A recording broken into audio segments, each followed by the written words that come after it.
नमस्ते, मी Snehal Gharpankar. SP9 मराठीमध्ये आपलं पुन्हा एकदा स्वागत. तर पाहुयात आजची विशेष बातमी. कोल्हापूर शहराच्या सर्वांगीण विकासासाठी महायुती सरकारच्या माध्यमातून मोठ्या प्रमाणावर निधी उपलब्ध करून देण्यात आला असून विविध विकास कामांना गती मिळण्याचा विश्वास व्यक्त करण्यात आला आहे.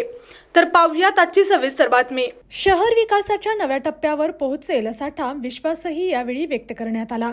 आज कोल्हापूर महानगरपालिका आयुक्त डॉक्टर राजेंद्र भारुड तसेच महानगरपालिकेच्या अधिकाऱ्यांसमवेत शहरातील विविध विकास कामांचा सविस्तर आढावा घेण्यात आला.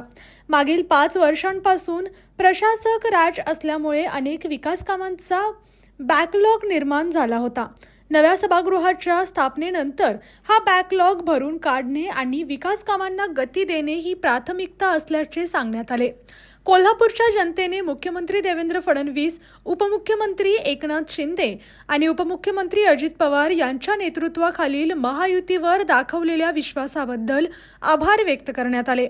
शहरातील रस्त्यांची दुरावस्था ही गंभीर समस्या होती. मात्र गेल्या वर्षभरात अनेक रस्ते सुस्थितीत आणण्यात यश मिळाल्याचे सांगण्यात आले.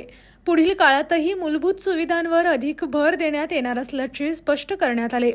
महानगरपालिकेची आर्थिक स्थिती मजबूत करण्यासाठी मनपाच्या मालकीच्या जागांवर विविध प्रकल्प उभारण्याचे नियोजन सुरू असून महसूल वाढीसाठी घरफाळा वसुलीचे योग्य मॅपिंग करण्यावर भर दिला जाणार आहे.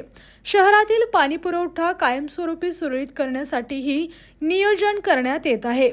बैठकीत UDCPRच्या नियमांनुसार ओपन स्पेस विकसित करणे, रस्ते विकास कामांसाठी TDRचा प्रभावी वापर करणे तसेच CSRच्या माध्यमातून शहर विकास साधण्याबाबत सविस्तर चर्चा झाली.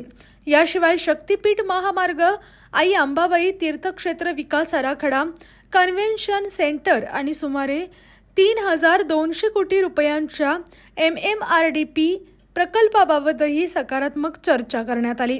लवकरच महायुतीच्या नगरसेवकांची स्वतंत्र बैठक घेऊन पुढील विकास आराखड्याचे नियोजन निश्चित करण्यात येणार असल्याचे सांगण्यात आले. कोल्हापूरच्या विकासासाठी आवश्यक ते सर्व प्रयत्न केले जातील आणि शहराला विकासाच्या सर्वोच्च टप्प्यावर नेण्यासाठी महायुती सरकार कटिबद्ध असल्याचे यावेळी स्पष्ट करण्यात आले. यावेळी अतिरिक्त आयुक्त श्री रविकांत अडसूळ, विविध शासकीय विभागांचे प्रमुख अधिकारी व पदाधिकारी उपस्थित होते. अशाच जिल्ह्यातील, राज्यातील व राष्ट्रीय स्तरावरील ताज्या बातम्या पाहण्यासाठी पाहत रहा SP9 मराठी न्यूज चॅनेल. या चॅनेलच्या माध्यमातून विविध क्षेत्रात उल्लेखनीय कार्य करणाऱ्या मान्यवरांच्या प्रेरणादायी मुलाखती तसेच महत्त्वाची माहिती आणि घडामोडी आपल्यापर्यंत पोहोचवल्या जातील. अशा नवीन बातम्या आणि माहिती मिळवण्यासाठी चॅनलला लाईक करा, शेअर करा आणि हो, सबस्क्राईब करायला विसरू नका. पाहत रहा SP9 Marathi, your time your news. धन्यवाद.